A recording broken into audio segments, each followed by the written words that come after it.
வாழ்க வையகம், வாழ்க வையகம், வாழ்க வளமுடன். குரு வாழ்க, குருவே துணை, குருவின் மலரடி போற்றி. சிந்தனையை உடல்நலத்தை சீரமைத்து உய்விட்ட குருவே வாழ்க. தியானமே யோகம், யோகமே ஞானம். தமிழ் ஆனந்த யோகம். வாழ்க வளமுடன். மெய்யன்பர்களே, சிந்தனையாளர்களே, நமது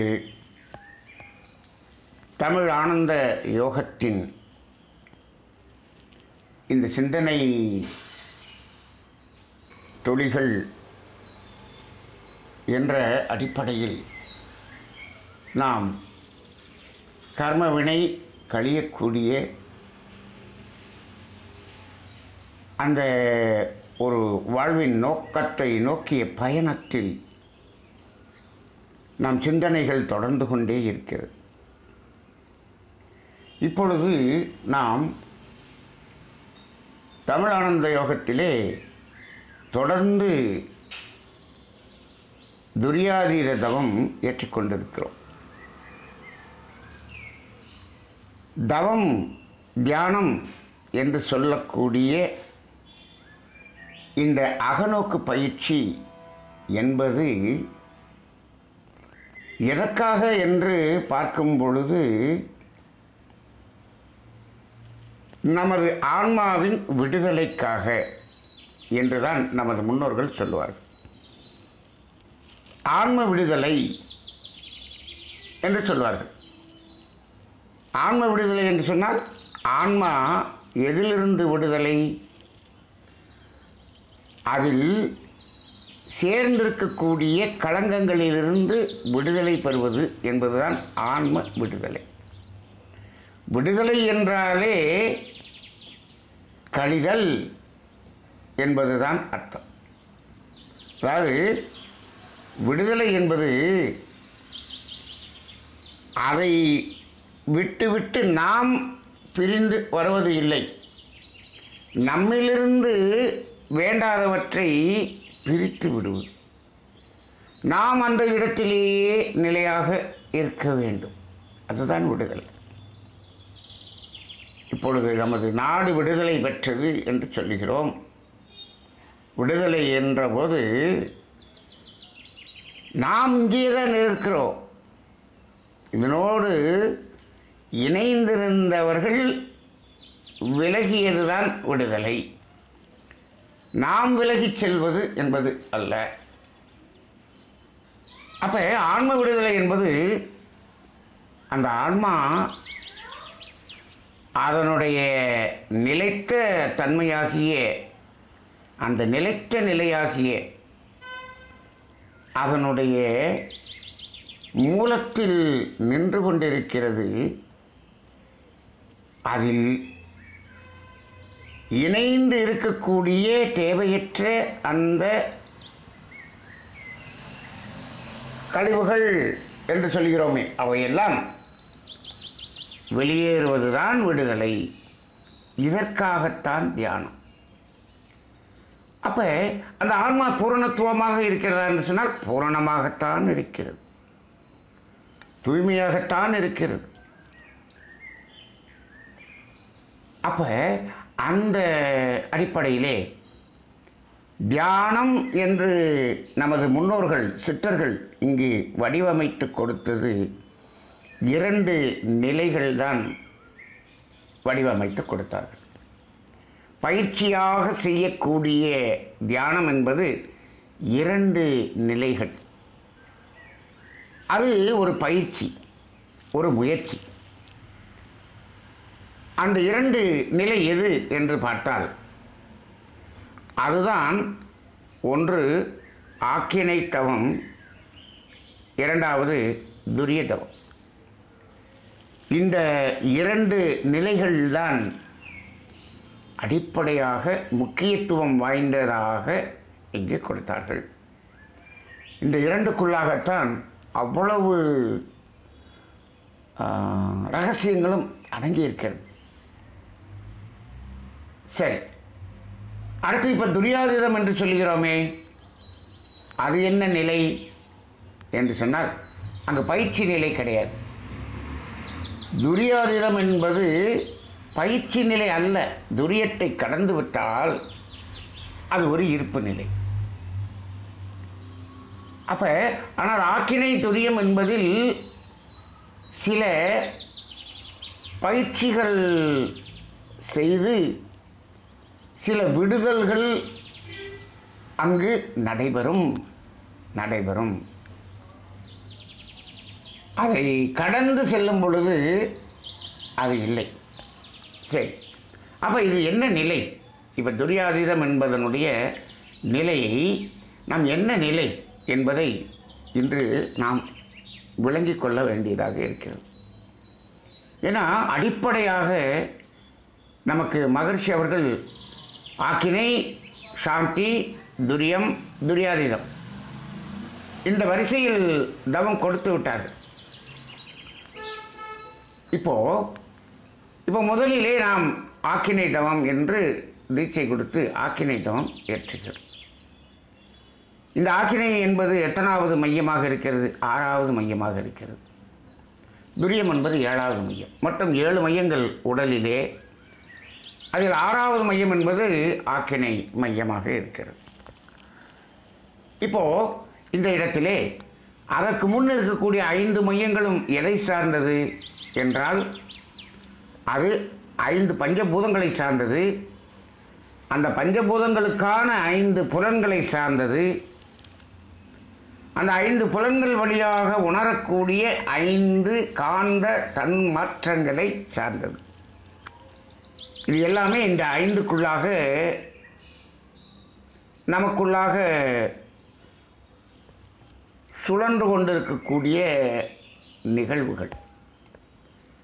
பொதுவாக நாம் இந்த 5 உணர்வுகளுக்குள்ளாகத்தானே மனிதன் வாழ்ந்து கொண்டிருக்கிறான்.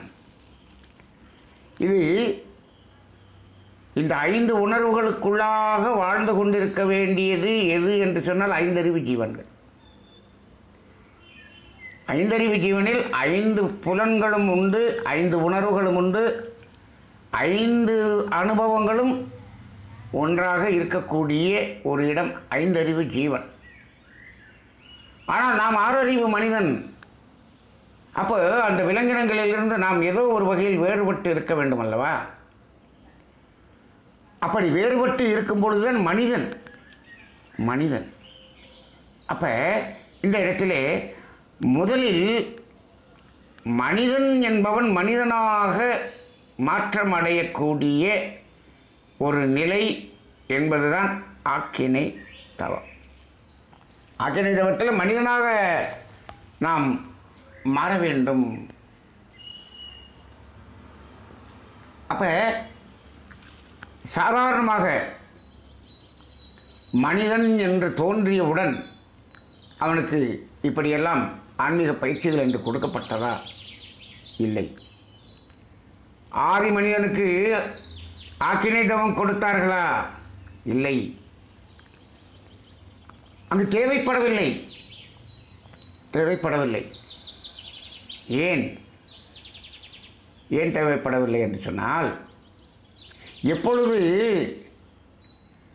அந்த மனிதன் தனது தேவைகளை தேவையின் அளவில் பூர்த்தி செய்து அதோடு அளவு மீறாமல் இருந்தானோ அப்பொழுது அவனுக்கு எந்த பயிற்சிகளும் தேவையில்லை, எந்த தியான முறைகளும் தேவையில்லை, எந்த அறநெறிகளும் தேவையில்லை.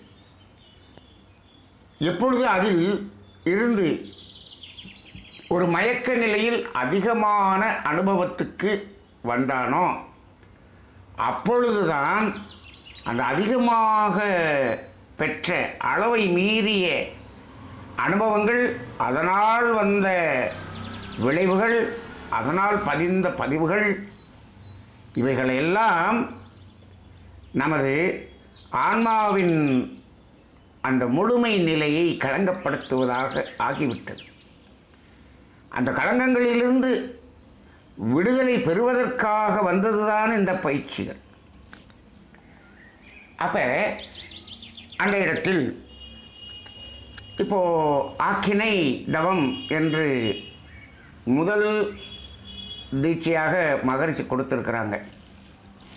இந்த இடத்தில் என்ன நிகழ்கிறது, ஏன் நாம் அந்த உணர்வுக்கு வர வேண்டும்?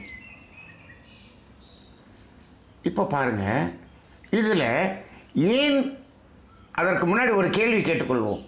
ஏன் இந்த ஐந்தறிவு ஜீவன்கள் இந்த 5 உணர்வுகளும் அவைகளால் உணரக்கூடியதாக இருந்தாலும் அவைகள் ஏன் அளவில் மீறுவதில்லை? ஏன் மனிதன் மட்டும் அளவு மீறினான் என்பது இப்போது நமக்கு ஒரு கேள்வியாக புரிந்து கொள்ள வேண்டும். இந்த புரிதல் நமக்கு வேண்டும். ஐந்தறிவு ஜீவன் ஏன் அளவு முறையில் இருந்தது? அந்த ஐந்தறிவு ஜீவனுக்கும் ஆறறிவு மனிதனுக்கும் என்ன வித்தியாசம்? 2 பேருக்கும் 5 புலன்கள் தான் இருக்கிறது. ஐந்தறிவு ஜீவனாக இருந்தாலும் ஆறறிவு மனிதனாக இருந்தாலும் அங்கு அந்த உடலில் 5 புலன்கள் தான் இருக்கிறது. 6வது புலன் என்று வரவில்லை. அப்போ உருவத்தில் மனிதன் எந்தவித அடுத்த நிலை தன்மாற்றம் என்ற ஒரு நிலைக்கு உருவத்தில் எந்த மாற்றமும் வரவில்லை. அந்த விலங்கினங்களும் மனிதனும் ஒன்றாகத்தான் இருக்கிறார். ஆனால் ஒரே ஒரு வித்தியாசம் என்ன என்று சொன்னால், அந்த விலங்கினங்கள் நமது கைகள் என்பதை அது கால்களாக வைத்து அது ஹரிசாண்டலாக வாழ்ந்து கொண்டிருக்கிறது.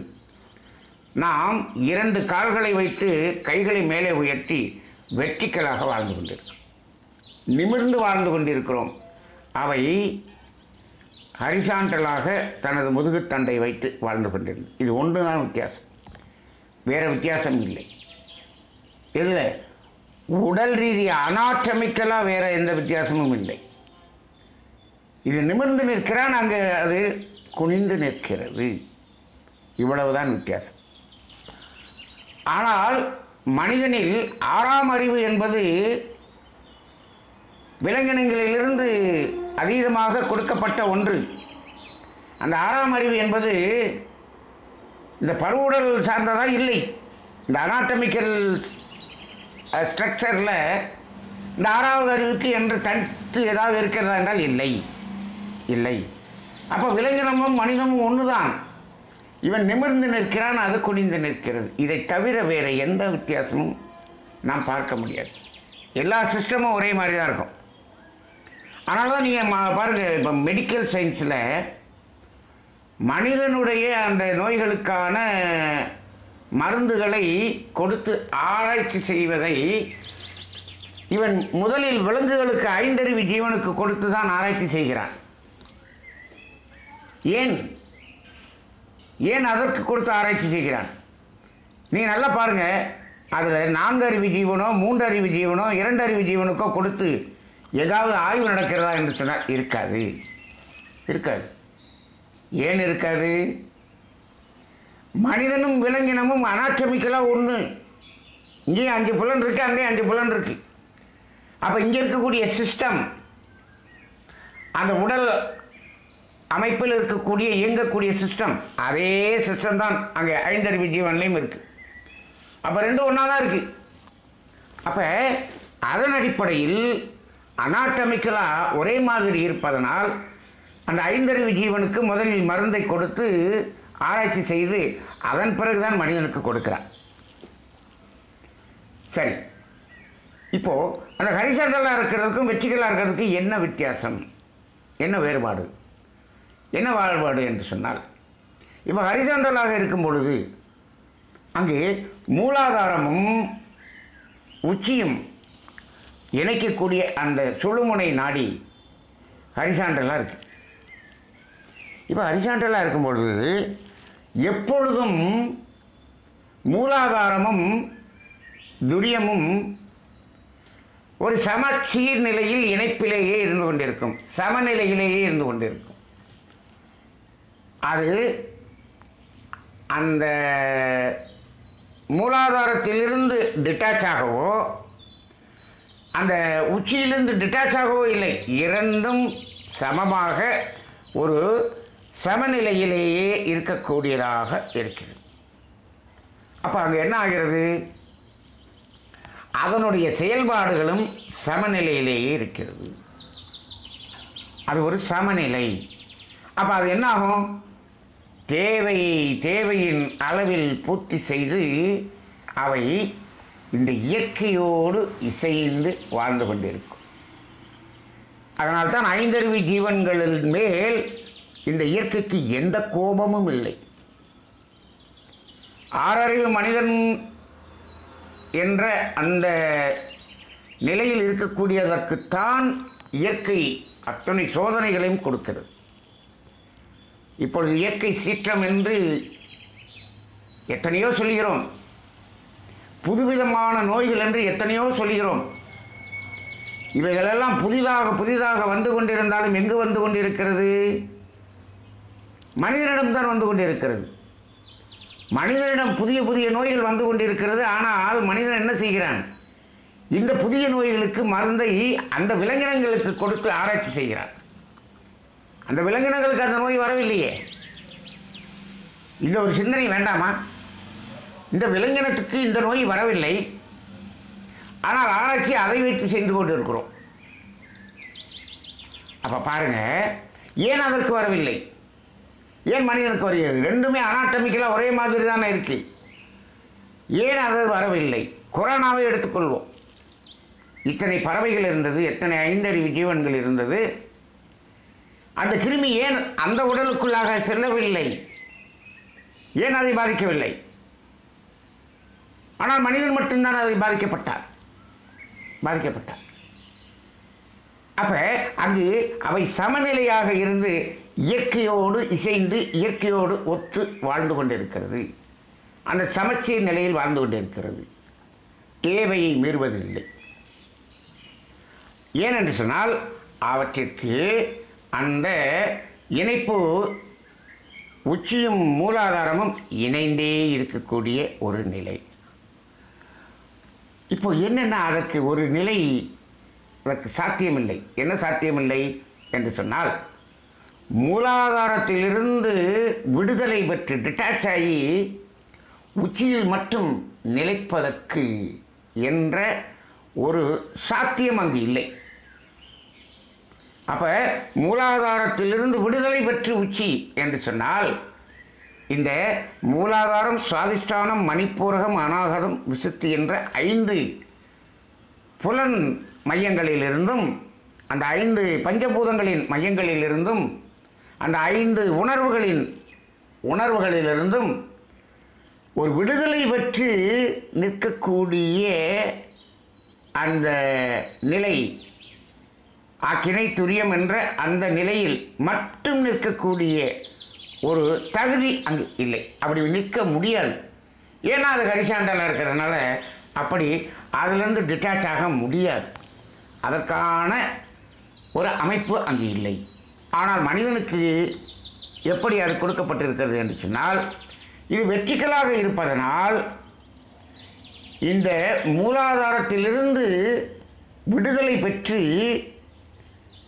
அந்த மனம் உச்சியில் நிலைக்க முடியும்.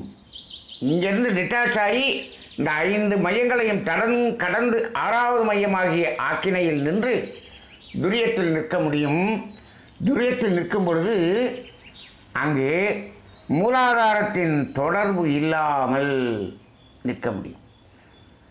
அப்போ உச்சியில் மனம் நிற்கிறது, மூலாதாரத்தின் இணைப்பு இல்லை என்று சொன்னால், இடையில் இருக்கக்கூடிய அந்த 5 பூதங்களுக்குரிய மையங்கள், அதிலிருந்தும் ஒரு டிட்டாச்மெண்ட், ஒரு விடுதலை, அதிலிருந்தும் விலகி நிற்கக்கூடிய ஒரு தகுதியை படைத்தவன் மனிதன். அது முடியும்.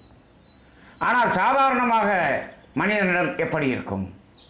இந்த ஆற்றலை பெற்றவன், அவன் ஆக்கினை நிலையிலிருந்து துரிய நிலையில் நிற்கக்கூடிய ஆற்றலை பெற்றவன் மனிதன். இதுதான் ஆறாவது அறிவு. இந்த ஆறாவது அறிவினுடைய வேலையே என்ன? ஆறாவது அறிவினுடைய வேலை என்பது இந்த ஆக்கினை துரியம் என்ற நிலையில் உச்சியில் நிற்பது. எதை விட்டு? இந்த 5 மையங்களையும் கடந்து நிற்பது தான் ஆறாவது அறிவு. அப்போ அங்கே நம்ம சொல்லியிருக்கோம், அனாட்டமிக்கலாக எந்த வித்தியாசமும் இல்லைன்னு சொல்லியிருக்கோம். ஆனால் இங்கு அக நோக்கி பார்க்கும் பொழுது அக உணர்வில் அவன் அங்கு உச்சியில் மட்டும் மனதால் நிற்க முடியும். சரி, இப்போ அது இயலும். ஆனால் பொதுவாக மனிதனுடைய நிலை என்ன என்று சொன்னால் மூலாதாரத்திலேயே நிற்கிறான். மூலாதாரத்திலேயே நிற்கிறான். ஏன்? இது வெற்றிகளாக இருக்கிறதுனால அது கீழ்நிலையிலேயே நிற்கிறது. அப்போ என்ன செய்ய வேண்டும்? இவன் மேல்நிலைக்கு வர வேண்டும். இப்போ எப்போ மேல்நிலைக்கு வர முடியும் என்று சொன்னால், தேவையின் அளவில் எப்பொழுது நிறுத்தக்கூடிய விழிப்பு நிலை ஒரு மனிதனுக்கு வந்துவிட்டால் அதை நிறுத்தினான் என்று வைத்துக் கொள்ளுங்கள். அப்போ இந்த 5 புலன்களின் மையங்களில் இருந்து என்ன ஆகிவிட்டது? மனம் விடுதலை ஆகிவிட்டதா? டிட்டாச் ஆகிடுச்சா? தேவை முடிந்தது என்று அதிலிருந்து விலகக்கூடிய அந்த சனம் மனிதனுடைய மனம் எங்கு போய் நிற்கும்? உச்சியில் போய் நிற்கும். இதுலேருந்து விலகினா உச்சியில் போய் நிற்கும். ஆனால் 5 ஜீவனில் அதிலிருந்து விலகினாலும் அந்த சமநிலையில் தான் நிற்கும். டிட்டாச் ஆகி அங்கே போய் நிற்காது, உச்சியில் நிற்காது, சமநிலையில் நிற்கும். இங்கு இதிலிருந்து விடுதலை பெற்றால் அது உச்சிக்கு சென்றுவிடும். இப்போ எல்லாம் நாம் ஆக்கினை தவத்துக்கும் துரிய தவத்துக்கும் கடுமையான முயற்சி செய்து கொண்டிருக்கிறோமே என்று இப்பொழுது நமக்கு தோன்றுகிறது. நாம் ரொம்ப வெகு தூரத்தில் நிற்கிறோம். இப்போ ரொம்ப வெகு தூரத்தில் வந்து விட்டோம். நாம் சொல்கிறது இப்போ எதை சொல்கிறோம்? அந்த ஆதி மனிதன் அந்த தேவையின் அளவில் பூர்த்தி செய்து அப்படியே ஒரு விழிப்பு நிலையில் அதிலிருந்து விலகினான் என்று சொன்னால் அவனுடைய மனம் இயல்பாக உச்சிக்கு வந்துவிடும். அப்போ நம்ம சொல்கிறோம், இப்போ எல்லாம் நம்ம முயற்சி செய்து ஆக்கினை தவம் செய்கிறோம், துரிய தவம் செய்கிறோமே, சில பேருக்கு இயல்பாக ஆக்கினை துரியம் வந்துவிடும். அவன் தீட்சையே பெற்றிருக்க மாட்டான், அவன் இயல்பாக வந்து விடுவான். எப்படி? அது எப்படி தீட்சை பெறாமல் அங்கே வருவது என்று சொன்னால் ஒன்றுமில்லை. விலங்கினங்களின் வாழ்க்கையின் அடிப்படையிலே தேவையை பூர்த்தி செய்த அடுத்த சனம் மனம் அந்த தேவை பூர்த்தியாகி விட்டது என்று ஒரு டிட்டாச்மெண்ட்டுக்கு எந்த ஒரு மனிதன் வருகிறானோ அவனுக்கு இயல்பாக அவனுக்கு துரியம் வந்துடும். ஆக்கினை துரியம் தானாக வரும். அவனுக்கு தீட்சை கொடுத்து அவனுக்கு டச் கொடுத்து கொண்டு வரணும்னு அவசியம் இல்லை. இது யாருக்கு தீட்சை கொடுக்க வேண்டியிருக்கு, டச் கொடுக்க வேண்டியிருக்கு அப்படின்னு சொன்னால், இந்த 5 புலன்களிலிருந்து விடுதலை பெற முடியாத அளவுக்கு மயக்கத்தின் உச்சத்தில் இருக்கக்கூடிய மனிதனுக்கு தீட்சையை கொடுத்து டச்சு கொடுத்து இழுத்துட்டு வர வேண்டியிருக்கு. அப்போ பாருங்க, இப்போ நாமெல்லாம் ஆக்கினை தீட்சை பெற்றுவிட்டோம் என்று சுலபமாக சொல்லி விடுகிறோம். மன்றத்துக்கு வந்தோம், ஆக்கினை தீட்சை வாங்கிட்டோம் அப்படின்னு சொல்கிறோம். எதுக்காக வாங்கணும்? இதிலிருந்து அவரை பிரித்து கொண்டு வந்து இதை காமிக்கிறதுக்கே குரு அவ்வளவு கஷ்டப்பட்டிருக்கிறார். ஆக்கினை தீட்சை கொடுக்கறதுங்கிறது சாதாரண விஷயம் இல்லை. இந்த மயங்கி கிடக்கிற மனிதனை இங்கே கொண்டு வந்து காமிச்சு, எப்பா இப்படி ஒரு நிலை இருக்குது அப்படிங்கிறத காமிக்கிறதுக்கு என்ன கஷ்டப்படுகிறார் குரு. அவ்வளவு மயக்கத்தில் இருக்கக்கூடிய ஒரு நிலையில் இப்பொழுது நாம் சமுதாயம் இருக்கிறது. அப்போ நம்ம எத்தனை லட்சம் வருடம் வந்து விட்டோம் இந்த மயக்கத்தில் இருந்து கொண்டே. இப்போ அதிலிருந்து வெளியே வர்றதுங்கிறதே கஷ்டமாக இருக்கு. அப்போ இப்போது அந்த ஆக்கினை என்று சொல்லக்கூடிய அந்த இடம் எது என்று பார்த்தால், அங்கு இந்த புலன் வழியாக செல்லக்கூடிய மனதை தேவையின் அடிப்படையில் மட்டும் புலன் வழியாக சென்று அதன் பிறகு விழிப்புணர்வோடு அதிலிருந்து விடுதலை பெற்று விலகுவது என்பதற்காக ஒரு பயிற்சி தான் ஆக்கினை. அப்போ ஆக்கினைங்கிறதே என்ன சொல்கிறோம், புலன் வழியாக மனம் செல்வதிலிருந்து ஒரு விடுதலை பெறுவது, அதற்கான ஒரு முயற்சி. அப்படி கடுமையான முயற்சி செய்து வருகிறோம். ஆனால் நிறைய பேருக்கு இன்னும் ஆக்கினை தவமே என்ன ஆகலை, முழுமையாக உணர்வாக வரவில்லை. அது வந்துவிட்டது என்று சொன்னால் அந்த தேவையின் அளவை மீறவே முடியாது. அப்போ நீங்கள் ஆக்கினை தவம் செய்து செய்து செய்து செய்து தேவையின் அளவு முறைப்படுத்துங்கள், அல்லது அந்த தேவையின் அளவில் நிறுத்தி அளவு முறைப்படுத்தி இயல்பாக ஆக்கினையை ஒளிரச் செய்யுங்கள். இப்போது இது ரெண்டில் நமக்கு எது பாசிபிள் அப்படின்னு கேட்டால், நமக்கெல்லாம் ஆக்கினை தவம் செய்து செய்து செய்து அதிலிருந்து சிறிது சிறிதாக விலகி வருவது தான் இந்த சமுதாயத்தில் இருக்கக்கூடிய மனிதர்களுக்கு சாத்தியம் என்பதை வேதாத்ரி மகரிஷி அவர்கள் உணர்ந்தார்கள். நீ வேதாத்ரி மகரிஷிக்கும் மற்ற மகான்களுக்கு என்ன வித்தியாசம் என்று கேட்டால் இந்த ஒரே ஒரு வித்தியாசம்தான். மற்ற மகான்களெல்லாம் என்ன செய்தார்கள், இந்த ஐந்திலிருந்தும் விலகி தேவையின் அளவில் நிறுத்தக்கூடிய அளவுக்கு மாற்றம் வந்து எப்பொழுது மாற்றம் வருகிறதோ அப்பொழுது இயல்பாக அவனுக்கு ஆக்கினை நிலைக்கும். அப்போ தான் ஆக்கினை தீட்சையை கொடுப்பாங்க. அன்னைக்கு அவங்க ஆக்கினை தீட்சை கொடுத்துட்டாங்கன்னா கொடுத்ததுலேருந்து அந்த ஆக்கினை முழுமையாக வெற்றி பெறும். ஆனால் அதற்கு இந்த 5 புலன்களில் அளவு முறையில் நிற்கக்கூடிய அளவுக்கு ஒவ்வொரு மையமாக அதிலிருந்து கடந்து கடந்து கடந்து வாங்கன்னு சொல்லிட்டாங்க. அப்படி வர சொன்னால் இவன் இந்த 5 மையத்தை கடந்து 6வது மையத்துக்கு வந்தவன் எத்தனை பேர்? லட்சக்கணக்கான மனிதர்களில் சில மனிதர்களில் ஒரு ஒற்றைப்படை எண்ணில் இருக்கக்கூடிய மனிதர்களாகத்தான் இருக்கிறது. அப்படி மனிதர்கள் தான் எப்படி வந்தாங்க, அந்த ஆக்கினைக்கே வந்தாங்க. மற்றவர்கள் எல்லாம் இந்த வரும் பாதையிலே அந்த 5 மையங்களிலே ஏதாவது ஒரு மையத்தில் மயங்கி விட்டார்கள், அல்லது இந்த புலன் மயக்கத்திலிருந்து விடுதலை பெற முடியாமல் அந்த பயிற்சியிலிருந்து விலகிவிட்டார்கள்.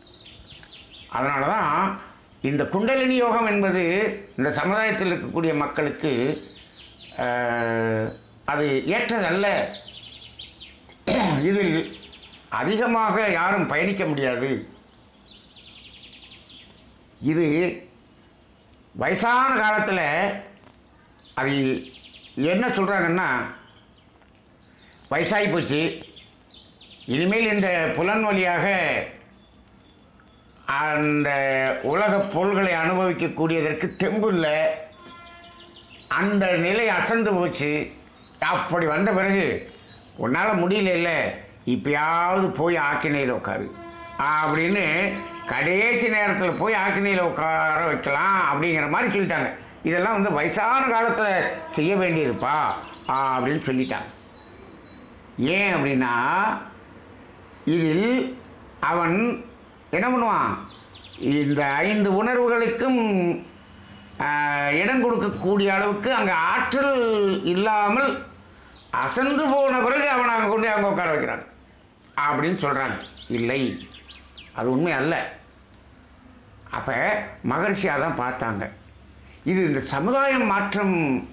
சமுதாயத்துக்கு எல்லோருக்கும் இந்த மாற்றம் கொடுக்கப்பட வேண்டும் என்று சொன்னால் அங்கு நீங்கள் இந்த 5 புலன்களிலிருந்து விடுதலை பெற்று அதுக்கப்புறம் அங்கே வந்து உட்கார்றது அப்படிங்கிறது சாத்தியமல்ல. அந்த ஆக்கினையில் அமர வைத்து இந்த 5 புலன்களிலிருந்து படிப்படியாக விடுதலை பெறுவது. அதனால தான் இதில் 2 சிஸ்டம் சொன்னோம். அதை விட்டுட்டா ஆக்கினை தானாக வரும், தானாக வந்துடும். அப்படி இல்லைன்னா இங்கே அமர்ந்தால், இங்கே பயிற்சி செய்தால் அது விலகும்.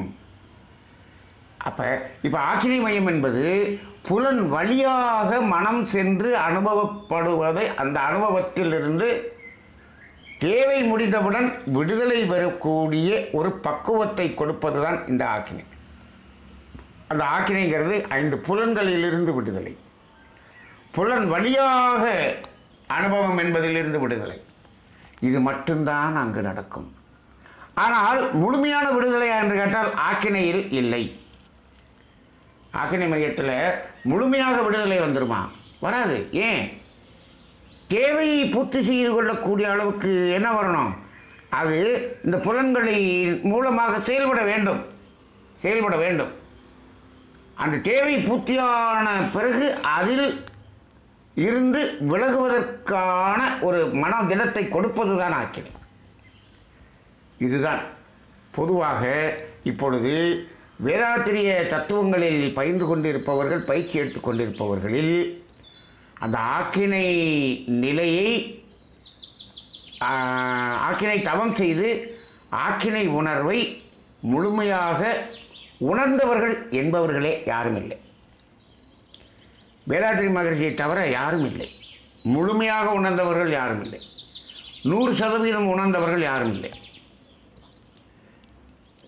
அப்போ எல்லோரும் ஒரு குறிப்பிட்ட சதவிகிதம் அதில் என்ன பண்ணியிருக்கிறார்கள்? விடுதலை பெற்று வந்திருக்கிறார்கள். அவ்வளோதான். ஒரு குறிப்பிட்ட சதவீதம் விலகல் வந்திருக்கிறது. அப்போ இந்த சமுதாயத்தில் வாழ்ந்து கொண்டு இருக்கிறோம். அங்கு முழுமையான டிட்டாச்மெண்ட்டு வரலை, வராது.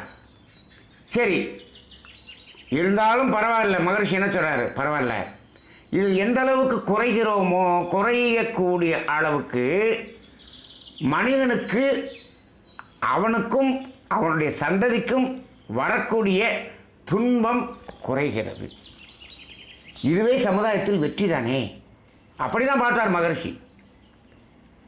4 பேரை முழுமையாக உச்சிக்கு கொண்டு வந்து அவர்களை ஞானியாக, ஒரு சன்னியாசியாக ஆக்கிவிட்டோம் என்பதை விட 4 லட்சம் பேரை ஒரு 20%, 30%, 40%, 50% என்று அந்த புலன் மயக்கத்திலிருந்து விடுதலை பெற்று அந்த 50% இருக்கிறார்கள் என்று வைத்துக் கொள்ளுங்கள். அவர்களுக்கு 50% துன்பத்தை குறைத்து வாழ்கிறார்கள் அல்லவா? இது 1,00,000 பேர் வாழ்கிறார்கள் என்று சொன்னால், இந்த 4 பேரை இதில் கொண்டு வர்றதை விட 1,00,000 பேரை அதில் கொண்டு வர்றதுங்கிறது ஒரு சிறந்த தொண்டு என்று மகரிஷி அவர்கள் அந்த தொண்டில் ஈடுபட்டார். அதனால தான் அவர் என்ன சொல்லிட்டார்? அவருக்கு பேரை என்ன சொல்றார்? உலக நலத்தொண்டர்னு சொல்லிட்டார். உலக நலத்தொண்டர். உலகத்தில் இருக்கக்கூடிய எல்லா மனிதர்களுக்கும் என்ன பண்ணணும்? அந்த விடுதலை வரணும், அந்த விடுதலை வரணும். அந்த விடுதலை முழுமையாக வரலையா? பரவாயில்ல, துன்பம் நீங்கி இருக்கிறதா? ரைட். இப்பொழுது 50% விலகி இருக்கிறார் என்று வைத்துக் கொள்ளுங்கள். அவருடைய அடுத்த சந்ததி ஏதோ ஒரு இடத்திலே மீதமுள்ள இடத்தை பூர்த்தி செய்துவிடும் என்ற ஒரு நம்பிக்கையில் இந்த சமுதாயத்துக்கு அதை கொடுத்தார். அப்போ இந்த இடத்திலே நாம் அந்த ஆக்கினை என்ற ஒரு தவம் என்பது 5 புலன் வழியாக செல்லக்கூடிய மனதிலிருந்து விடுதலை பெறக்கூடிய ஒரு இடம்தான் இந்த ஆக்கினை.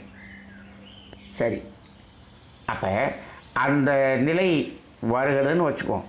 அடுத்த துரிய நிலை எதுக்கு கொடுத்தாங்க அப்படின்னா, இப்போ புலன் வழியாக செல்லாது மனம் ஆக்கினையில் நாம் வெற்றி பெற புலன் வழியாக செல்லாது. புலன் வழியாக அனுபவத்தில் ஒரு 50% நம்ம வெற்றி விட்டுட்டோம்னு வச்சுக்கோமே. அப்போ என்ன பண்ணாது, அந்த அனுபவத்திற்கு உள்ளாக செல்லாது. ஆனால் அந்த ஏற்கனவே இருந்த அனுபவம் என்ற பதிவு இருக்கிறதே, அந்த பதிவுகளிலிருந்து அது மூளையின் வழியாக எண்ணமாக வெளிப்பட்டு கொண்டே இருக்கும். ஆனால் புலன் வழியாக போகாது.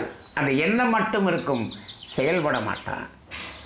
அப்போ அந்த எண்ணம் இருக்கும். அப்போ இந்த இடத்துக்கு வர்ற போது தான் மகர்ஷி என்ன பண்ணுறாரு, அந்த எண்ணம் இருக்கிறதே, அந்த எண்ணத்தை செயலாக மாற்றாமல் அந்த இடத்துல நிறுத்தணும். அப்போ இங்கே என்ன ஆகிவிட்டது, பழக்கத்துக்கும் விளக்கத்துக்கும் ஒரு போராட்டம் என்று மகரிஷி சொல்லுவாங்களே, அதான் இந்த இடம் தான் பழக்கத்துக்கும் உள்ள போராட்டம். விளக்கம் என்பது என்ன சொல்லுகிறது, வேண்டாம் என்று சொல்லுகிறது. பழக்கம் என்பது என்ன ஆகிறது, எண்ணமாக வந்து நிற்கிறது. பழக்கத்தினால் வரும் எண்ணம் சொல்லியிருக்கோம் இல்லையா, மகரிஷி எண்ணங்களின் வகையை சொல்லும் பொழுது பழக்கத்தினால் வரும் எண்ணம். நமக்கு அந்த 6 வகையான எண்ணங்களில் இந்த பழக்கத்தினால் வரக்கூடிய எண்ணம் எவ்வளோ இருக்குன்னு நினைக்கிறீங்க? தேவையின்பால் வரக்கூடிய எண்ணம் அது தேவையை பொறுத்து இருக்கிறது. அது மிக குறுகியது, ரொம்ப கம்மி. நாம் உண்மையான தேவையினால் வரக்கூடிய எண்ணத்தை நான் சொல்கிறேன். தேவையினால் வரக்கூடிய எண்ணம்ங்கிறது இன்றைக்கி எல்லாத்தையும் தேவைன்னு வச்சுக்கிறத நான் சொல்லலை. உண்மையான தேவையின்பால் வரக்கூடிய எண்ணம்ங்கிறது ஒரு நாளைக்கு எத்தனை %, சிங்கிள் டிஜிட்டில் தான் இருக்கும், அவ்வளோதான் இருக்கும். தெய்வீகத்தினால் வரக்கூடிய எண்ணம் அது வர்றதே இல்லை. இப்போ எல்லாம் மனிதர்களிடம் தெய்வீகத்தினால் வரக்கூடிய எண்ணமே வர்றதில்லை. சரி, அதுக்கப்புறம் மிச்ச நாள் இருக்கே, இந்த மிச்ச நாளில் பழக்கத்தினால் வரக்கூடிய எண்ணம் எவ்வளவு, சூழ்நிலையினால் வரக்கூடிய எண்ணம் எவ்வளவு, பிறர் மன தூண்டுதலினால் வரக்கூடிய எண்ணம் எவ்வளவு. கருவமைப்புன்னு ஒன்று சொல்கிறோம். இந்த கருவமைப்பின் மூலம் வரக்கூடியது அப்படிங்கிறதும் இந்த பழக்கத்தினால் வரக்கூடிய ரெண்டு ஒன்று தானே, ஓரளவுக்கு ஒன்று தானே. கருவமைப்பில் இருக்கிறது வருது, அது கருவமைப்பில் இருக்குன்னு என்ன அர்த்தம், அதில் பழகி பதிஞ்சு வச்சுருக்கிறோம், அதானே அடிக்கடி பதிவாகி இருக்கிறது. அந்த கருவமைப்பிலிருந்து வந்தால் அது பழக்கத்தினால் வரக்கூடிய எண்ணமாகத்தான் இருக்கும். அப்போ இந்த நாளில் பார்த்தீங்கன்னா இந்த பழக்கத்தினால் வரக்கூடிய எண்ணங்கள் தான் அதிகமாக வரும். அப்போ அது வரும்பொழுது, ஆனால் விளக்கம் என்ன சொல்லுது, வேண்டாம் என்று சொல்லுகிறது. அப்போ பழக்கத்துக்கும் விளக்கத்துக்கும் ஒரு போராட்டம் நடக்கக்கூடிய இடம். இது எந்த இடம், அதுதான் துரியம் என்று சொல்லுவார்.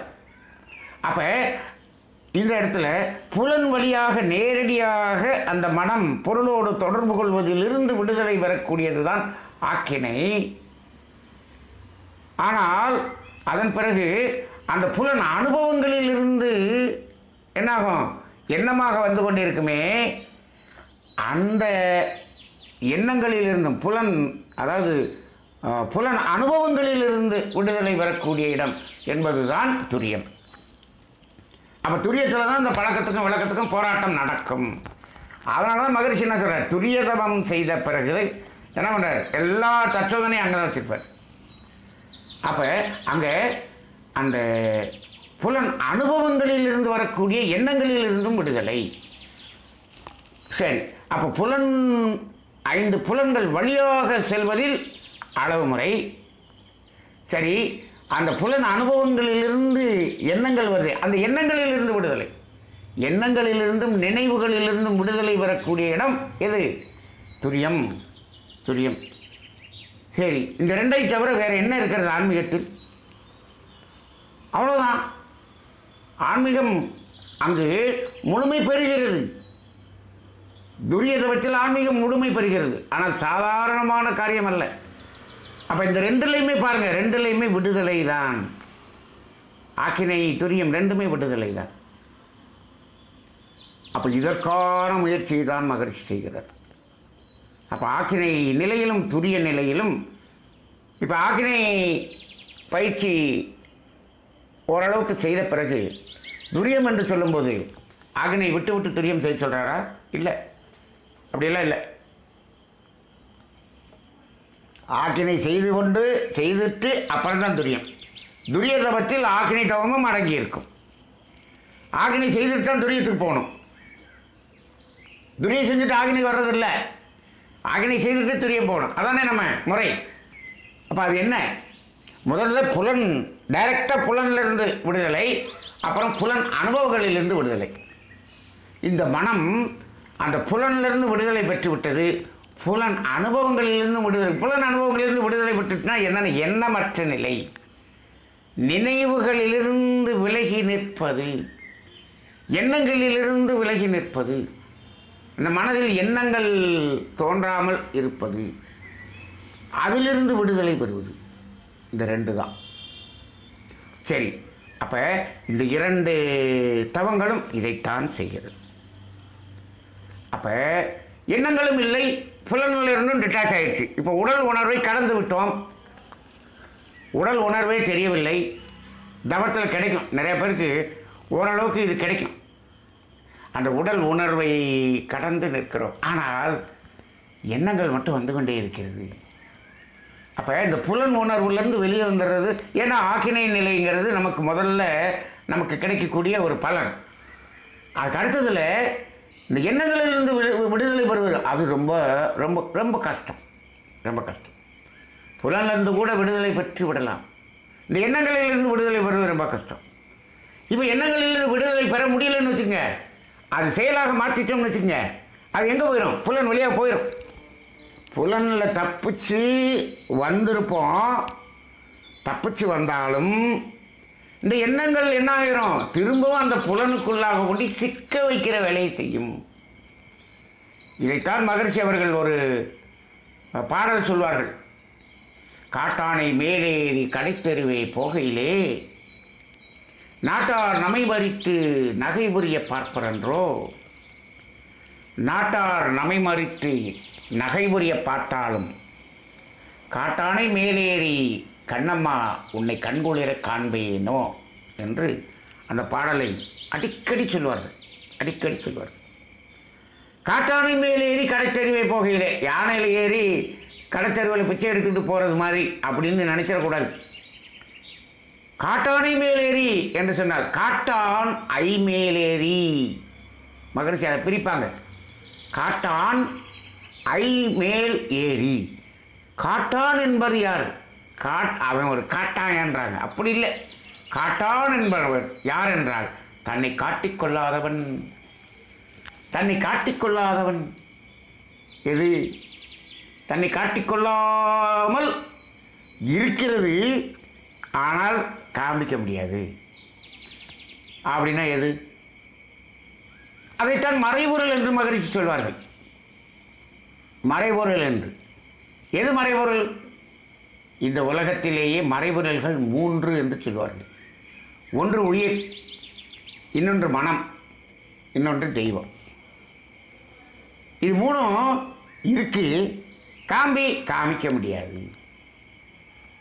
அப்போ அதைத்தான் காட்டான் என்று சொல்லுவார்கள். இப்போ மனம் ஒரு காட்டான் தானே, காட்டான் தானே.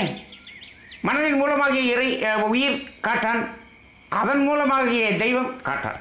சரி, இப்போ 3மே அதுதான். அப்போ இந்த காட்டானாகிய மனம், இப்போதைக்கு மனம்னு வச்சுங்க, காட்டான் ஐ மேலேறி என்று சொன்னால் இந்த 5 புலன்களிலிருந்து தாண்டி, அதை மிதித்து மேலே தாண்டி என்ன போகுது? கடைத்தெருவே போகையிலே, கடைத்தெருவே போகையிலே, கடைசி தெருவுக்கு போகையிலே. கடைத்தெரு என்றால் கடைசி தெரு. இப்போ எல்லாம் கடைத்தெரு என்று சொன்னால் எல்லாம் வியாபாரம் பண்ணுற இடமா இருக்குது. அது ஒரு காலத்தில் ஊரில் கடைசி தெருவில் தான் வியாபார இடங்கள்லாம் இருக்குமா. இப்போ எல்லாம் நடு ஊருக்குள்ளே இருக்குது. முன்னாடியெல்லாம் கடைசி தெருவில் இருக்குமா.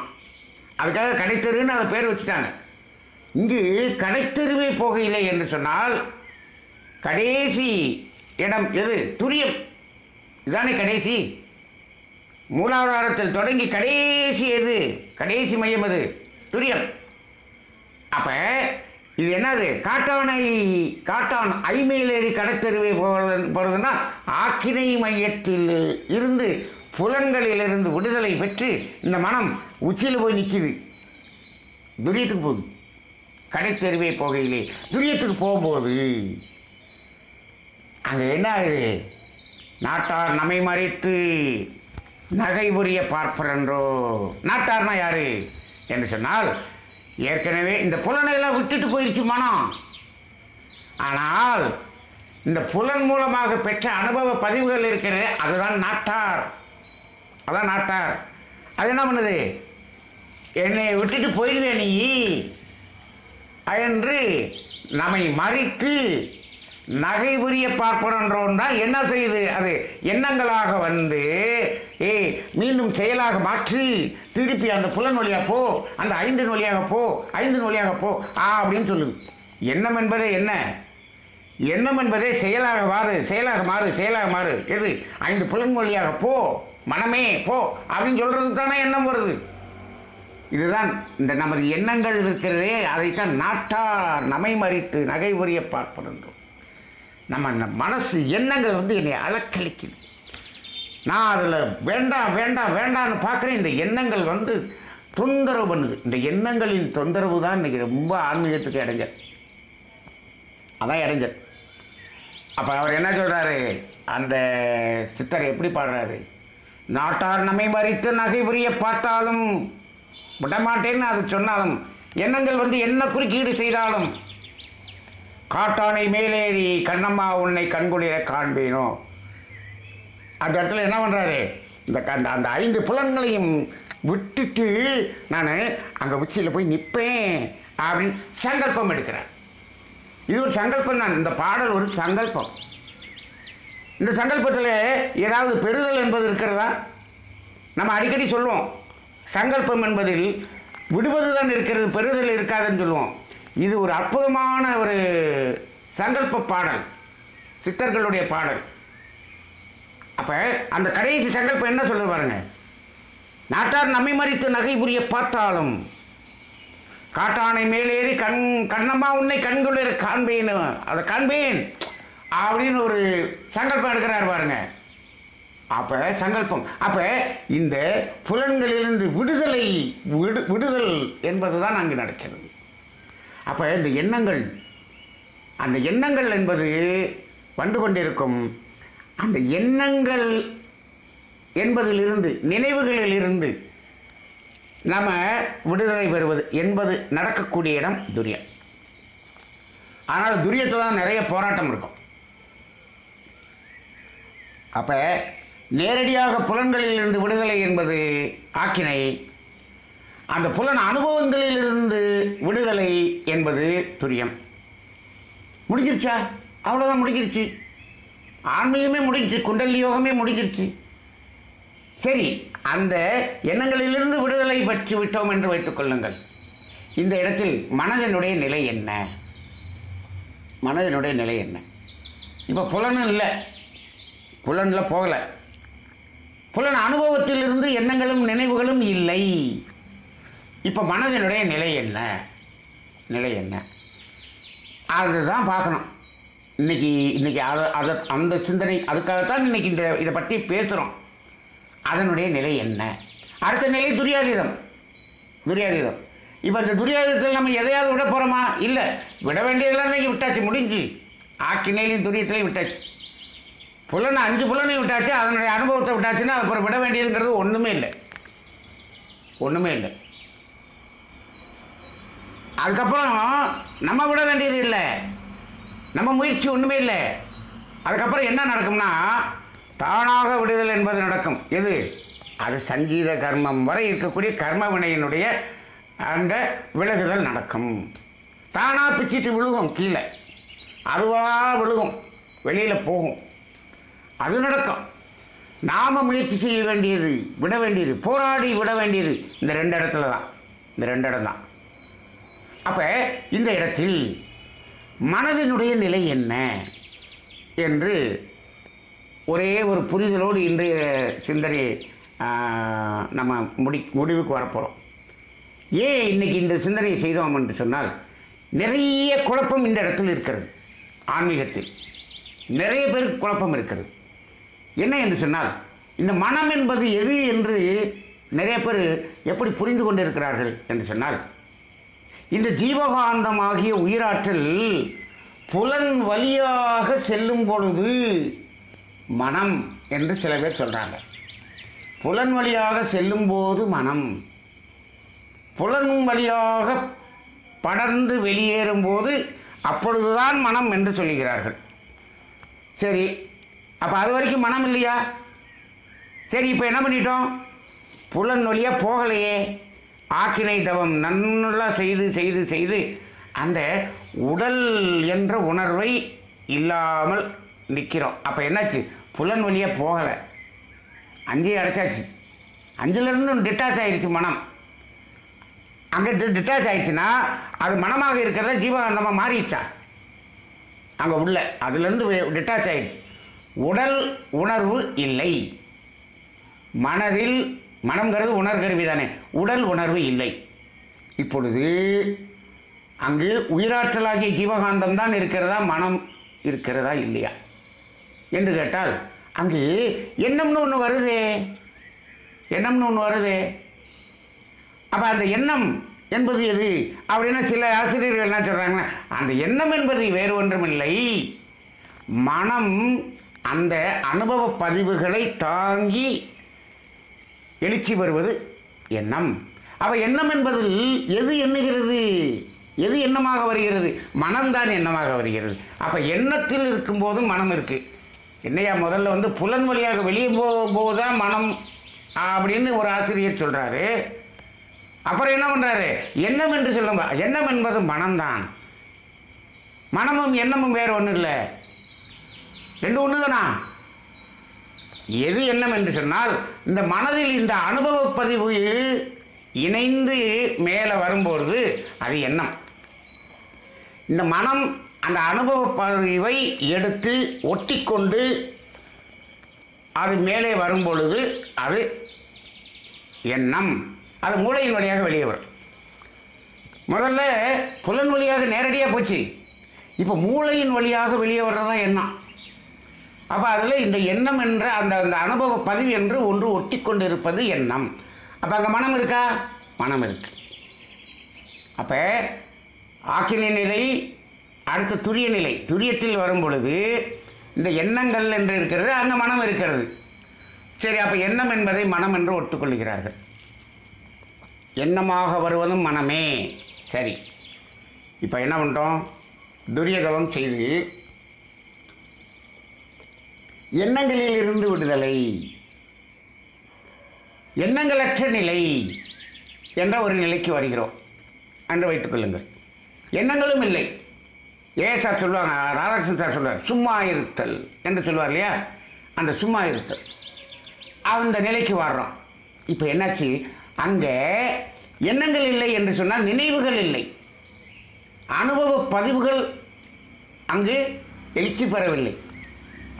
இப்போ இந்த இடத்தில் மனம் இருக்கிறதா இல்லையா? மனம் இருக்கிறதா இல்லையா? இந்த ஒரு கேள்வி ஒரு பெரிய கேள்வியாக இருக்கிறது. அப்போ சிலர் என்ன சொல்கிறார்கள் என்று சொன்னால், அந்த எண்ணங்கள், நினைவுகள், இந்த நினைவுகளை கழித்து பார்த்தோம் என்று சொன்னால் அங்கு மனம் என்று ஒன்று இல்லை என்று சொல்லுகிறார்கள். அப்போ அந்த எண்ணங்களில்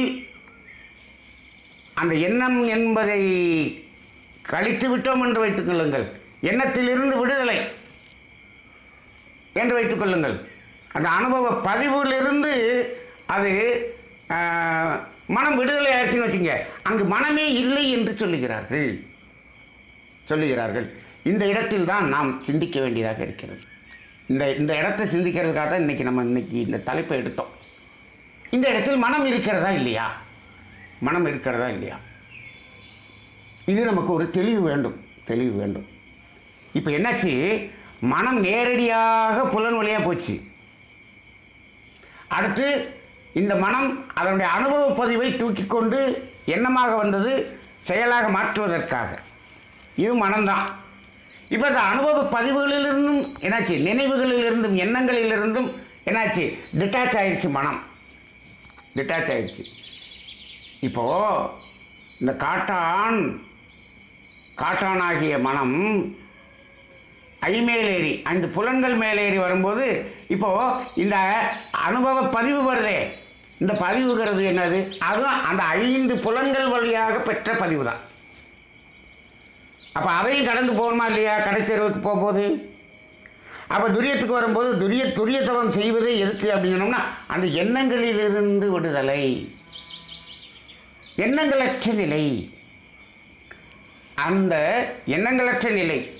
அப்போ அந்த இடத்துல எண்ணங்களை கடந்து அதுக்கப்புறம் துரியாதீதம்னு ஒன்று மகிழ்ச்சி கொடுத்தார்ல, துரியாதீதம்னு ஒன்று கொடுத்தார்ல, துரியாதீதம். ரைட். இப்போ துரியாதீதம்ங்கிறது என்ன நிலை? என்ன நிலை? அப்போ ஆக்கினை என்பது புலன், நேரடியாக புலன். துரியம் என்பது புலன் அனுபவம்.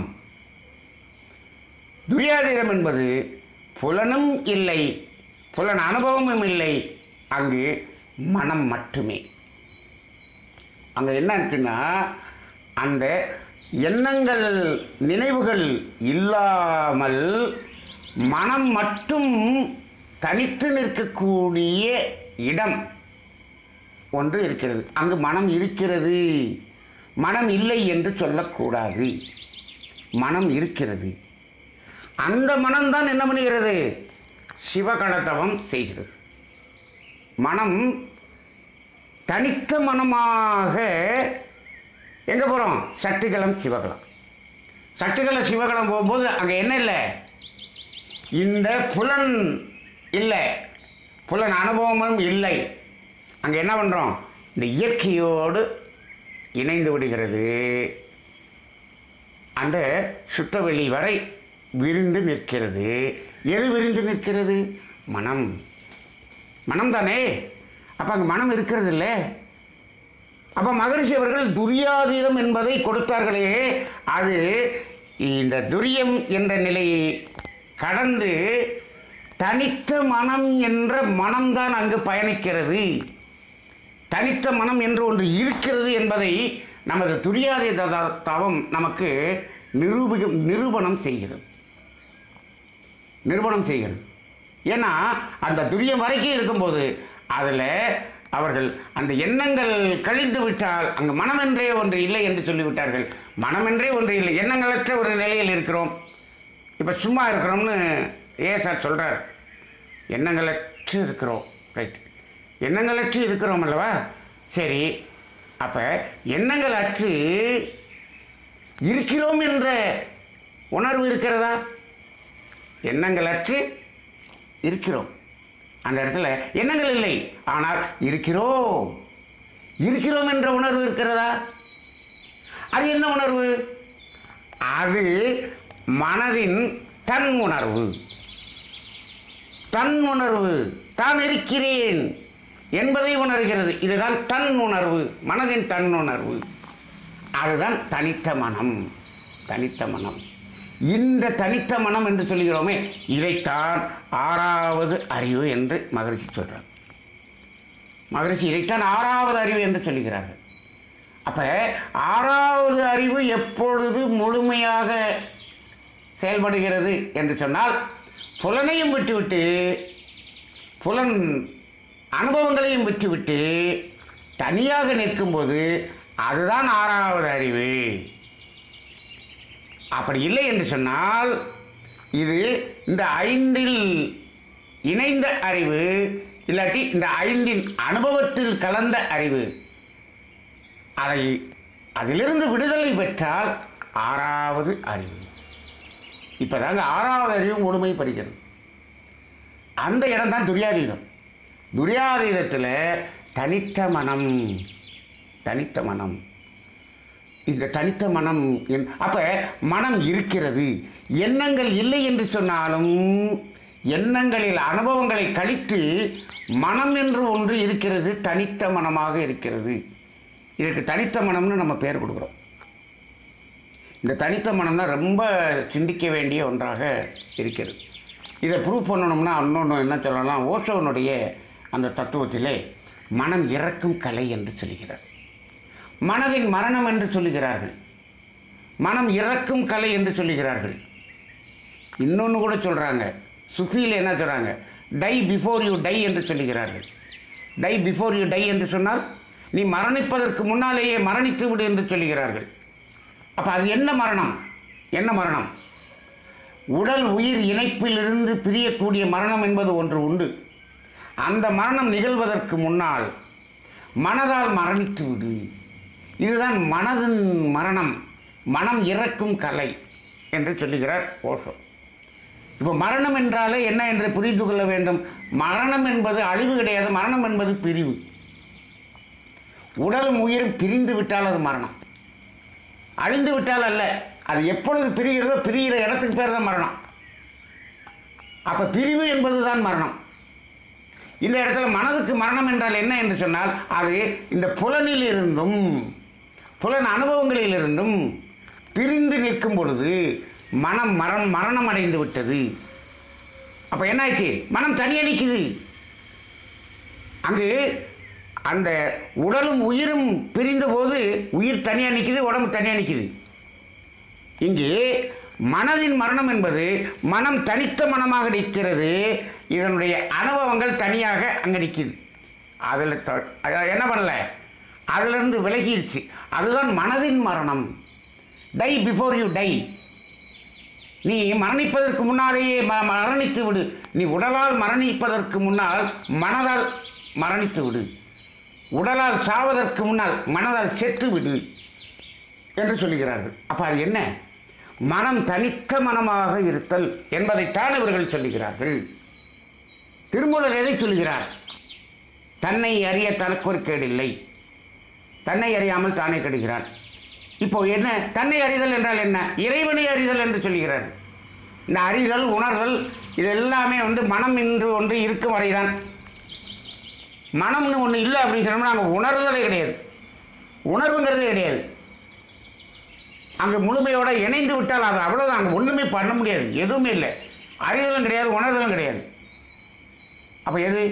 தன்னை அறியாமல் அறியறது அப்படின்னா உணர்றது அப்படின்னா எது? உணரக்கூடிய உணர்கருவி என்பது இந்த பிரபஞ்சத்தில் மனம் மட்டுமே. அப்போ தன்னை உணராமல் என்று சொன்னால் மனம் தன்னை உணராமல் எப்போ தன்னை உணர முடியும்? எப்போ இந்த புலனிலிருந்து விடுதலை பெறுகிறதோ, புலன் அனுபவங்களிலிருந்து விடுதலை பெறுகிறதோ அப்பொழுது வேறு என்னத்தை நினைக்கும்? அது தன்னை தான் நினைக்க முடியும். அதான் அப்போதான் தன்னை உணர்வு. அதுதான் தனித்த மனம்.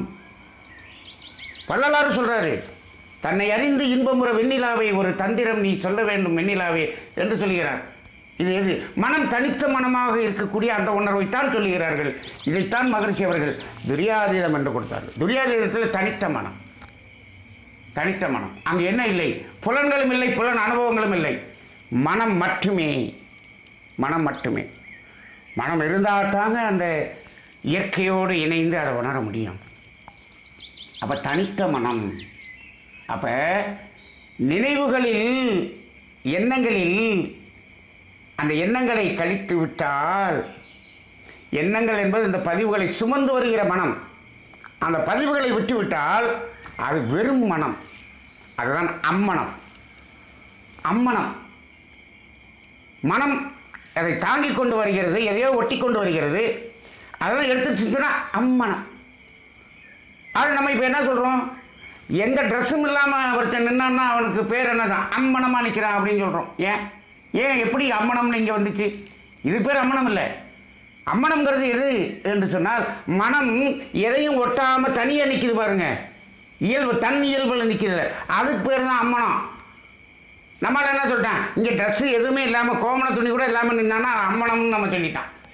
அதாவது மனதுக்கு சொன்னதை இங்கே உடலுக்கு சொல்லிட்டான். அம்மனம் அது நினைவுகளில் இருந்தும் எண்ணங்களில் இருந்தும் விடுதலை பெற்று தனியாக நிற்கிது. அதான் அம்மனம், நிர்வாணம் இப்படியெல்லாம் சொன்னாங்க. ஆக இந்த தனித்த மனம் என்பதுதான் இப்பொழுது நாம் அடைய வேண்டிய ஒரு நிலை. அந்த நிலையை அடைந்த பிறகுதான் நமது உண்மையான ஆன்மீக பயணமே தொடங்குகிறது. இதற்காகத்தான் ஆத்ம விசாரம், நான் யார் என்ற ஆத்ம விசாரம், மௌனம், ஆழ்ந்த மௌனம், ஆழ்ந்த தவம், துரியாதீத தவம், இது எல்லாமே. அவர் துரியாதீதம்ங்கிறது தனித்த மனம் என்ற ஒரு நிலையை குறிக்கக்கூடியதாக இருக்கிறது. இப்போது தமிழ் ஆனந்த யோகம் இனிமேல் இந்த தனித்த மனம் என்ற ஒரு கான்செப்ட் அதை அடிப்படையாக கொண்டு பயிற்சிகளை, நேரடி பயிற்சிகளையும் கொடுக்க வேண்டும் என்று எண்ணுகிறது. இந்த தனித்த மனம் என்ற ஒரு நிலை, அதை நோக்கிய அதை தனித்த மனதை நோக்கிய பயணத்திற்கு இந்த மக்களுக்கு அதை எடுத்து செல்லக்கூடிய பயிற்சிகளை கொடுக்க வேண்டும் என்பதுதான் இதனுடைய நோக்கமாக இருக்கிறது. அப்படி என்று பார்த்தால் இங்கு விடுதல் என்பது ஒன்றுதான் இங்கு நோக்கம். எப்பொழுது நீங்கள் பெறுதல் என்று போகிறீர்களோ தனித்த மனம் என்ற நிலைக்கு வருவதற்கு வாய்ப்பே இல்லை. தனித்த மனம் என்ற நிலைக்கு வராமல் நீங்கள் ஆன்மீகத்தில் எந்த நிலையிலும் ஆன்மீகத்தின் பயணத்தை தொடர முடியாது. அந்த ஆன்மீக பயணமாக இருக்காது. அது இந்த உலகியல் பயணமாகத்தான் இருக்கும் என்ற அடிப்படையில் நாம் இந்த தனித்த மனம் என்ற ஒரு இடத்தை அடைவது, அதில் நிலைப்பதுதான் துரியாதீதம். துரியாதீத தவம் இதுவரைக்கும் செய்திருக்கிறோம். ஆனால் அதனுடைய நிலை என்ன என்பதை இன்று நாம் புரிந்திருக்கிறோம். இதை பற்றிய விளக்கங்கள் இனி நாம் இந்த தனித்த மனம் என்ற ஒரு அடிப்படையை வைத்துக்கொண்டு நிறைய விளக்கங்களையும் பயிற்சிகளையும் நாம் கொடுக்க வேண்டும் என்று தோன்றுகிறது. இதை வருங்காலங்களில் இதை ஆழ்ந்த பயிற்சியாக, நேரடி பயிற்சியாகவும் நமது தத்துவங்கள் மூலமாகவும் இந்த நிலையை அடைவதற்கான முயற்சியை செய்வோம். உங்கள் அனைவருடைய ஒத்துழைப்போடும் தமிழ் ஆனந்த யோகம் இந்த பயணத்தில் பயணிக்கட்டும். வாழ்க வளமுடன்.